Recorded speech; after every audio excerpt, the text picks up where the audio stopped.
I will tell you a little story. You have heard the eloquent speaker who has just finished say, "Let us cease from abusing each other," and he was very sorry that there should be always so much variance. But I think I should tell you a story which would illustrate the cause of this variance. A frog lived in a well. It had lived there for a long time. It was born there and brought up there, and yet was a little small frog. Of course, the evolutionists were not there then to tell us whether the frog lost its eyes or not, but for our story's sake, we must take it for granted that it had its eyes, and that it every day cleansed the water of all the worms and bacilli that lived in it with an energy that would do credit to our modern bacteriologists. In this way, it went on and became a little sleek and fat. Well, one day, another frog that lived in the sea came and fell into the well. "Where are you from?" "I am from the sea." "The sea? How big is that? Is it as big as my well?" And he took a leap from one side of the well to the other. "My friend," said the frog of the sea, "how do you compare the sea with your little well?" Then the frog took another leap and asked, "Is your sea so big?" "What nonsense you speak, to compare the sea with your well." "Well then," said the frog of the well, "nothing can be bigger than my well. There can be nothing bigger than this. This fellow is a liar, so turn him out." That has been the difficulty all the while. I am a Hindu. I am sitting in my own little well and thinking that the whole world is my little well. The Christian sits in his little well and thinks the whole world is his well. The Mohammedan sits in his little well and thinks that is the whole world. I have to thank you of America for the great attempt you are making to break down the barriers of this little world of ours, and hope that in the future the Lord will help you to accomplish your purpose.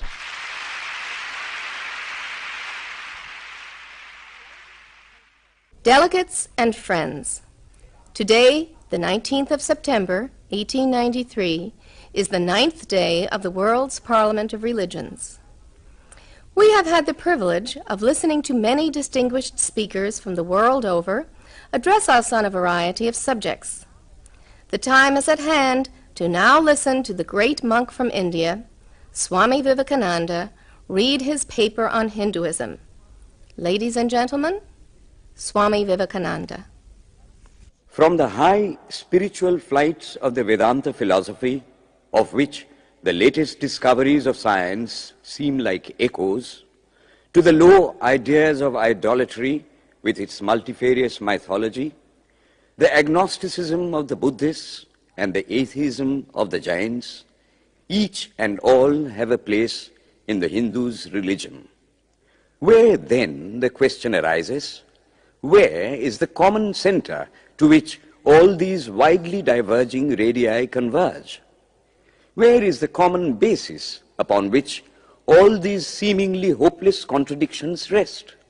And this is the question I shall attempt to answer. The Hindus have received their religion through revelation, the Vedas. They hold that the Vedas are without beginning and without end. It may sound ludicrous to this audience how a book can be without beginning or end. But by the Vedas, no books are meant. They mean the accumulated treasury of spiritual laws discovered by different persons in different times. Just as the law of gravitation existed before its discovery and would exist if all humanity forgot it, so is it with the laws that govern the spiritual world. The moral, ethical, and spiritual relations between soul and between individual spirits and the Father of all spirits were there before their discovery and would remain even if we forgot them. The discoverers of these laws are called rishis, and we honor them as perfected beings. I'm glad to tell this audience that some of the very greatest of them were women. Here it may be said that these laws, as laws, may be without end, but they must have had a beginning. The Vedas teach us that creation is without beginning or end. Science is said to have proved that the sum total of cosmic energy is always the same. Then, if there was a time when nothing existed, where was all this manifested energy? Some say it was in a potential form in God. In that case, God is sometimes potential and sometimes kinetic, which would make him mutable. Everything mutable is a compound, and everything compound must undergo that change which is called destruction. So, God would die, which is absurd. Therefore, there never was a time when there was no creation. If I may be allowed to use a simile, creation and creator are two lines without beginning and without end, running parallel to each other. God is the ever-active providence by whose power systems after systems are being evolved out of chaos, made to run for a time and again destroyed. This is what the Brahmin boy repeats every day. The sun and the moon the Lord created like the suns and moons of previous cycles. And this agrees with modern science. Here I stand, and if I shut my eyes and try to conceive my existence, what is the idea before me? The idea of a body. Am I then nothing but a combination of material substances? The Vedas declare, no. I am a spirit living in a body. I am not the body. The body will die, but I shall not die. Here am I in this body. It will fall, but I shall go on living. I had also a past. The soul was not created, for creation means a combination, which means a certain future dissolution. If then the soul was created, it must die. Some are born happy, enjoy perfect health with beautiful body, mental vigor, and all wants supplied. Others are born miserable. Some are without hands or feet. Others again are idiots and only drag on a wretched existence. Why, if they are all created, why does a just and merciful God create one happy and another unhappy? Why is he so partial? Nor would it mend matters in the least to hold that those who are miserable in this life will be happy in a future one. Why should a man be miserable even here in the reign of a just and merciful God? In the second place, the idea of a creator God does not explain the anomaly, but simply expresses the cruel fiat of an all-powerful being. There must have been causes then, before his birth, to make a man miserable or happy, and those were his past actions. Are not all the tendencies of the mind and the body accounted for by inherited aptitude? Here are two parallel lines of existence, one of the mind, the other of matter. If matter and its transformations answer for all that we have, there is no necessity for supposing the existence of a soul. But it cannot be proved that thought has been evolved out of matter. And if a philosophical monism is inevitable, spiritual monism is certainly logical and no less desirable than a materialistic monism. But neither of these is necessary here. We cannot deny that bodies acquire certain tendencies from heredity, but those tendencies only mean the physical configuration through which a peculiar mind alone can act in a peculiar way. There are other tendencies peculiar to a soul caused by his past actions, and a soul with a certain tendency would, by the laws of affinity, take birth in a body which is the fittest instrument for the display of that tendency. This is in accord with science, for science wants to explain everything by habit, and habit is got through repetitions. So, repetitions are necessary to explain the natural habits of a newborn soul. And since they were not obtained in this present life, they must have come down from past lives. There is another suggestion. Taking all these for granted, how is it that I do not remember anything of my past life? This can be easily explained. I am now speaking in English. It is not my mother tongue. In fact, no words of my mother tongue are now present in my consciousness. But let me try to bring them up. And they rush in. That shows that consciousness is only the surface of the mental ocean, and within its depths are stored up all our experiences. Try and struggle. They would come up, and you would be conscious even of your past life. This is direct and demonstrative evidence. Verification is the perfect proof of a theory, and here is the challenge thrown to the world by the rishis. We have discovered the secret by which the very depths of the ocean of memory can be stirred up. Try it, and you would get a complete reminiscence of your past life. So then, the Hindu believes that he is a spirit. Him the sword cannot pierce, him the fire cannot burn, him the water cannot melt, him the air cannot dry. Is nowhere, but whose center is located in the body, and that death means the change of this center from body to body. Nor is the soul bound by the conditions of matter. In its very essence, it is free, unbounded, holy, pure, and perfect. But somehow or other, it finds itself tied down to matter and thinks of itself as matter. Why should the free, perfect, and pure being be thus under the thraldom of matter, is the next question. How can the perfect soul be deluded into the belief that it is imperfect? We have been told that the Hindus shirk the question and say that no such question can be there.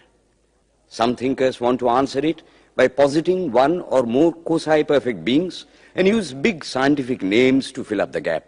But naming is not explaining. The question remains the same. How can the perfect become the quasi-perfect? How can the pure, the absolute, change even a microscopic particle of its nature? But the Hindu is sincere. He does not want to take shelter under sophistry. He is brave enough to face the question in a manly fashion, and his answer is, I do not know. I do not know how the perfect being, the soul, came to think of itself as imperfect, as joined to and conditioned by matter. But the fact is a fact for all that. It is a fact in everybody's consciousness that one thinks of oneself as the body. The Hindu does not attempt to explain why one thinks one is the body. The answer, that it is the will of God, is no explanation. This is nothing more than what the Hindu says, I do not know. Well then, the human soul is eternal and immortal, perfect and infinite, and death means only a change of center from one body to another. The present is determined by our past actions, and the future by the present. The soul will go on evolving up or reverting back from birth to birth and death to death. But here is another question. Is man a tiny boat in a tempest, raised one moment on the foamy crest of a billow and dashed down into a yawning chasm the next, rolling to and fro at the mercy of good and bad actions, a powerless, helpless wreck in an ever-raging, ever-rushing, uncompromising current of cause and effect, a little moth placed under the wheel of causation, which rolls on, crushing everything in its way, and waits not for the widow's tears or the orphan's cry? The heart sinks at the idea. Yet, this is the law of nature. Is there no hope? Is there no escape? Was the cry that went up from the bottom of the heart of despair. It reached the throne of mercy, and words of hope and consolation came down and inspired a Vedic sage, and he stood up before the world and in trumpet voice proclaimed the glad tidings. Hear ye, children of immortal bliss, even ye that reside in higher spheres. I have found the Ancient One who is beyond all darkness, all delusion. Knowing him alone, you shall be saved from death over again. Children of immortal bliss. What a sweet, what a hopeful name. Allow me to call you, brethren, by that sweet name, heirs of immortal bliss. Yea, the Hindu refuses to call you sinners. We are the children of God, the sharers of immortal bliss, holy and perfect beings. Ye divinities on earth, sinners, it is a sin to call a man so. It is standing libel on human nature. Come up, O lions, and shake off the delusion that you are sheep. You are souls immortal, spirits free, blessed and eternal. Ye are not matter, ye are not bodies. Matter is your servant, not you the servant of matter. Thus it is that the Vedas proclaim not a dreadful combination of unforgiving laws, not an endless prison of cause and effect, but that at the head of all these laws, in and through every particle of matter and force stands one, by whose command the wind blows, the fire burns, the clouds rain, and death stalks upon the earth. And what is his nature? He is everywhere, the pure and formless one, the Almighty and the All-Merciful. Thou art our Father, thou art our Mother, thou art our beloved friend, thou art the source of all strength.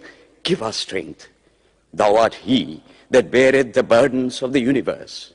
Help me bear the little burden of this life. Thus sang the rishis of the Vedas. And how to worship him? Through love.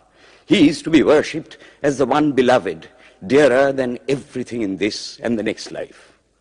This is the doctrine of love declared in the Vedas, and let us see how it is fully developed and taught by Krishna, whom the Hindus believe to have been God incarnate on earth. He taught that a man ought to live in this world like a lotus leaf, which grows in water but is never moistened by water. So a man ought to live in the world, his heart to God and his hands to work. It is good to love God for hope of reward in this or the next world, but it is better to love God for love's sake. And the prayer goes, Lord, I do not want wealth, nor children, nor learning. If it be thy will, I shall go from birth to birth. But grant me this, that I may love thee without the hope of reward. Love unselfishly for love's sake. One of the disciples of Krishna, the then Emperor of India, was driven from his kingdom by his enemies and had to take shelter with his queen in a forest in the Himalayas. And there, one day, the queen asked him how it was that he, the most virtuous of men, should suffer so much misery. Yudhishthira answered, Behold, my queen, the Himalayas. How grand and beautiful they are. I love them. They do not give me anything, but my nature is to love the grand, the beautiful. Therefore, I love them. Similarly, I love the Lord. He is the source of all beauty, of all sublimity. He is the only object to be loved. My nature is to love him, and therefore I love. I do not pray for anything. I do not ask for anything. Let him place me wherever he likes. I must love him for love's sake. I cannot trade in love. The Vedas teach that the soul is divine, only held in the bondage of matter. Perfection will be reached when this bond will burst, and the word they use for it is, therefore, mukti, freedom. Freedom from the bonds of imperfection, freedom from death and misery. And this bondage can only fall off through the mercy of God, and this mercy comes on the pure. So, purity is the condition of his mercy. How does that mercy act? He reveals himself to the pure heart. The pure and the stainless see God, yea, even in this life.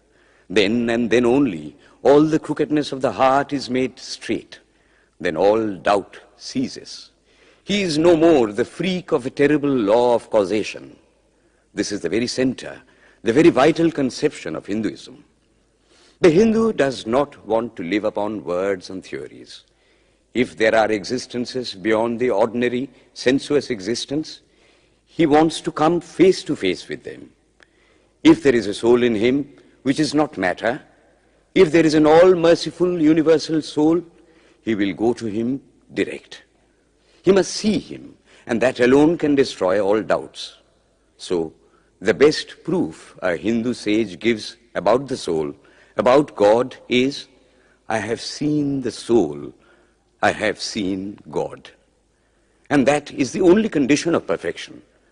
The Hindu religion does not consist in struggles and attempts to believe a certain doctrine or dogma, but in realizing, not in believing, but in being and becoming. Thus, the whole object of their system is by constant struggle to become perfect, to become divine, to reach God and see God. And this reaching God, seeing God, becoming perfect, even as the Father in heaven is perfect, constitutes the religion of the Hindus. And what becomes of a man when he attains perfection? He lives a life of bliss infinite. He enjoys infinite and perfect bliss, having obtained the only thing in which man ought to have pleasure, namely God, and enjoys the bliss with God. So far, all the Hindus are agreed. This is the common religion of all the sects of India. But then, perfection is absolute, and the absolute cannot be two or three. It cannot have any qualities. It cannot be an individual. And so, when a soul becomes perfect and absolute, it must become one with Brahma, and it would only realize the Lord as the perfection, the reality of its own nature and existence, the existence absolute, knowledge absolute, and bliss absolute. We have often and often read this called the losing of individuality and becoming a stock or a stone. He jests at scars that never felt a wound.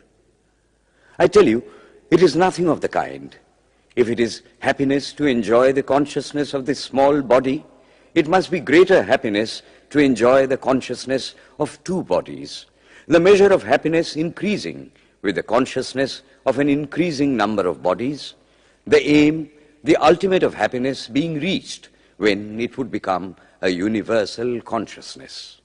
Therefore, to gain this infinite universal individuality, this miserable little prison individuality must go. Then alone can death cease when I am one with life. Then alone can misery cease when I am one with happiness itself. Then alone can all error cease when I am one with knowledge itself. And this is the necessary scientific conclusion. Science has proved to me that physical individuality is a delusion, that really my body is one little continuously changing body in an unbroken ocean of matter, and Advaita, or unity, is the necessary conclusion with my other counterpart, soul. Science is nothing but the finding of unity. As soon as science would reach perfect unity, it would stop from further progress, because it would reach the goal. Thus, chemistry could not progress farther when it would discover one element out of which all others could be made. Physics would stop when it would be able to fulfill its services in discovering one energy of which all the others are but manifestations. And the science of religion become perfect when it would discover Him who is the one life in a universe of death, Him who is the constant basis of an ever-changing world, one who is the only soul of which all souls are but delusive manifestations. Thus is it, through multiplicity and duality, that the ultimate unity is reached. Religion can go no farther. This is the goal of all science. All science is bound to come to this conclusion in the long run. Manifestation and not creation is the word of science today. And the Hindu is only glad that what he has been cherishing in his bosom for ages is going to be taught in more forcible language and with further light from the latest conclusions of science. Descend we now from the aspirations of philosophy to the religion of the ignorant. At the very outset, I may tell you that there is no polytheism in India. In every temple, if one stands by and listens, one will find the worshippers applying all the attributes of God, including omnipresence, to the images. It is not polytheism, nor would the name henotheism explain the situation. The rose, called by any other name, would smell as sweet. Names are not explanations. The tree is known by its fruits. When I have seen amongst them that are called idolaters, men, the like of whom in morality and spirituality and love I have never seen anywhere, I stop and ask myself, can sin beget holiness? Superstition is a great enemy of man, but bigotry is worse. Why does a Christian go to church? Why is the cross holy? Why is the face turned toward the sky in prayer? Why are there so many images in the Catholic Church? Why are there so many images in the minds of Protestants when they pray? My brethren, we can no more think about anything without a mental image than we can live without breathing. By the law of association, the material image calls up the mental idea and vice versa. This is why the Hindu uses an external symbol when he worships. He will tell you it helps to keep his mind fixed on the being to whom he prays. He knows, as well as you do, that the image is not God, is not omnipresent. After all, how much does omnipresence mean to almost the whole world? It stands merely as a word, a symbol. Has God superficial area? If not, when we repeat that word omnipresent, we think of the extended sky or of space. That is all. As we find that somehow or other, by the laws of our mental constitution, we have to associate our ideas of infinity with the image of the blue sky or of the sea, so we naturally connect our idea of holiness with the image of a church, a mosque, or a cross. The Hindus have associated the ideas of holiness, purity, truth, omnipresence, and such other ideas with different images and forms. But with this difference, that while some people devote their whole lives to their idol of a church and never rise higher, because with them religion means an intellectual assent to certain doctrines and doing good to their fellows, the whole religion of the Hindu is centered in realization. Man is to become divine by realizing the divine. Idols or temples or churches or books are only the supports, the helps of his spiritual childhood, but on and on he must progress. He must not stop anywhere. External worship, material worship, say the scriptures, is the lowest stage. Struggling to rise high, mental prayer is the next stage. But the highest stage is when the Lord has been realized. Mark, the same earnest man who is kneeling before the idol tells you, him the sun cannot express, nor the moon, nor the stars, the lightning cannot express him, nor what we speak of as fire. Through him they shine. But he does not abuse anyone's idol or call its worship sin. He recognizes in it a necessary stage of life. The child is father of the man. Would it be right for an old man to say that childhood is a sin or youth is a sin? If a man can realize his divine nature with the help of an image, would it be right to call that a sin? Nor, even when he has passed that stage, should he call it an error. To the Hindu, man is not traveling from error to truth, but from truth to truth, from lower to higher truth. To him, all the religions, from the lowest fetishism to the highest absolutism, mean so many attempts of the human soul to grasp and realize the infinite, each determined by the conditions of its birth and association, and each of these marks a stage of progress. And every soul is a young eagle soaring higher and higher, gathering more and more strength till it reaches the glorious sun. Unity in variety is the plan of nature, and the Hindu has recognized it.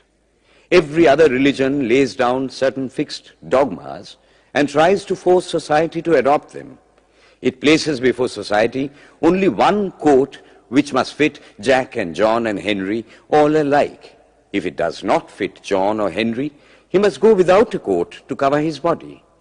The Hindus have discovered that the absolute can only be realized or thought of or stated through the relative, and the images, crosses and crescents are simply so many symbols, so many pegs to hang spiritual ideas on.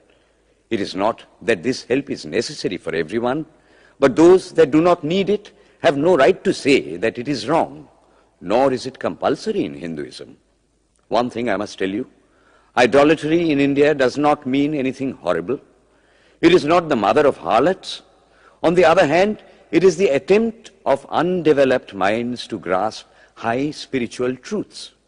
The Hindus have their faults, they sometimes have their exceptions, but mark this, they are always for punishing their own bodies and never for cutting the throats of their neighbors.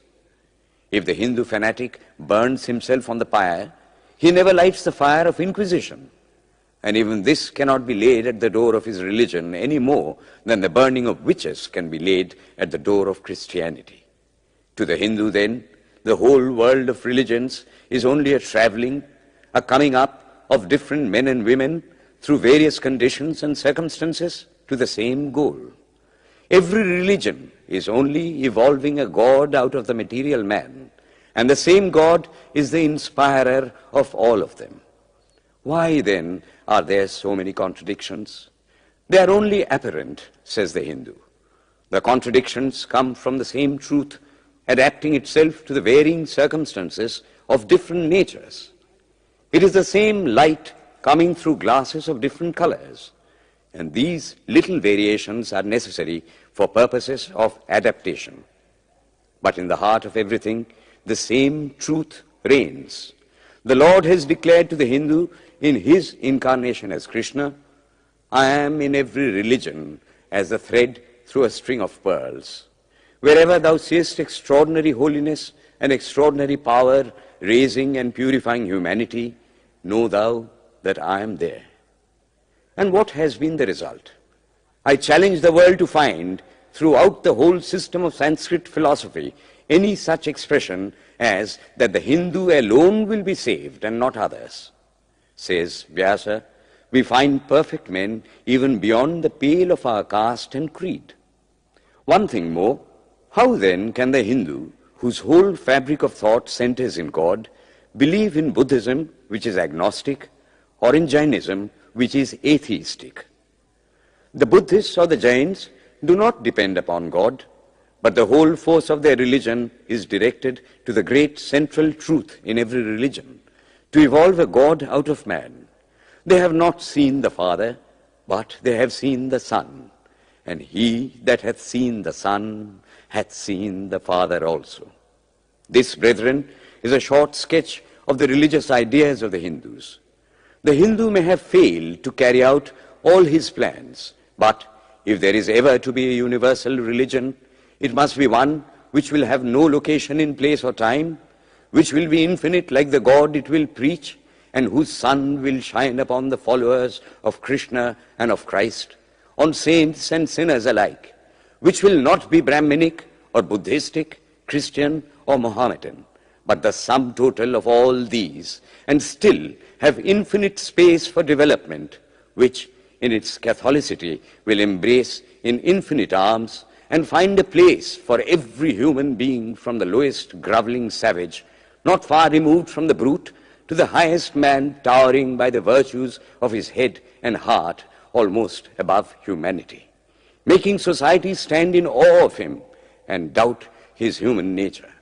It will be a religion which will have no place for persecution or intolerance in its polity, which will recognize divinity in every man and woman, and whose whole scope, whose whole force will be centered in aiding humanity to realize its own true divine nature. May he, who is the Brahma of the Hindus, the Ahura Mazda of the Zoroastrians, the Buddha of the Buddhists, the Jehovah of the Jews, the Father in heaven of the Christians, give strength to you to carry out your noble idea. The star arose in the east.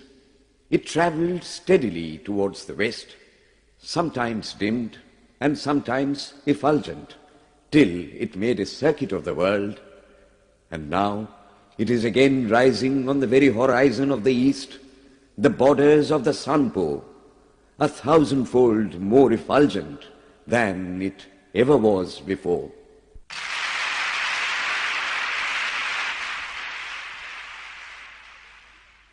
Today, the 26th of September, 1893, is the penultimate day of this Parliament of Religions at Chicago. We have listened to engrossing discourses on the religions and theologies of the participating countries in these past 2 weeks. In continuing this series, Swami Vivekananda will now speak on Buddhism, the fulfillment of Hinduism. The religion of the Hindus is divided into two parts, the ceremonial and the spiritual. The spiritual portion is specially studied by the monks. In that, there is no caste. A man from the highest caste and a man from the lowest may become a monk in India, and the two castes become equal. In religion, there is no caste. Caste is simply a social institution. When Buddha was teaching, Sanskrit was no more the spoken language in India. It was then only in the books of the learned. Some of Buddha's Brahmin disciples wanted to translate his teachings into Sanskrit, but he distinctly told them, "I am for the poor, for the people. Let me speak in the tongue of the people." And so, to this day, the great bulk of his teachings are in the vernacular of that day in India. Whatever may be the position of philosophy, whatever may be the position of metaphysics, so long as there is such a thing as death in the world, so long as there is such a thing as weakness in the human heart, so long as there is a cry going out of the heart of man in his very weakness, there shall be a faith in God. Let us then join the wonderful intellect of the Brahmin with the heart, the noble soul, the wonderful humanizing power of the great Master.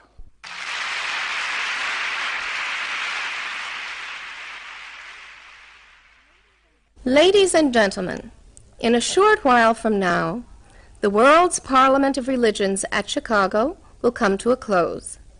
And this day, the 27th of September, 1893, will go down in history as a landmark for more reasons than one. It is in the fitness of things that we now call upon Swami Vivekananda from India to address this final session.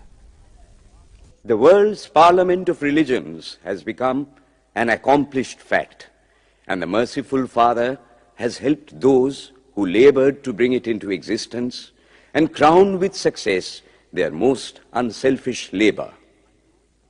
My thanks to those noble souls whose large hearts and love of truth first dreamt this wonderful dream and then realized it. My thanks to the shower of liberal sentiments that has overflowed this platform. My thanks to this enlightened audience for their uniform kindness to me and for their appreciation of every thought that tends to smooth the friction of religions. A few jarring notes were heard from time to time in this harmony. My special thanks to them, for they have, by their striking contrast, made the general harmony the sweeter. Much has been said of the common ground of religious unity. I am not going just now to venture my own theory. But if anyone here hopes that this unity will come by the triumph of any one of the religions and the destruction of the others, to him I say, brother, yours is an impossible hope. Do I wish that the Christian would become Hindu? God forbid. Do I wish that the Hindu or Buddhist would become Christian? God forbid. The seed is put in the ground, and earth and air and water are placed around it. Does the seed become the earth or the air or the water? No, it becomes a plant. It develops after the law of its own growth, assimilates the air, the earth, and the water, converts them into plant substance, and grows into a plant. Similar is the case with religion. The Christian is not to become a Hindu or a Buddhist, nor a Hindu or a Buddhist to become a Christian, but each must assimilate the spirit of the others and yet preserve his individuality and grow according to his own law of growth. If the Parliament of Religions has shown anything to the world, it is this.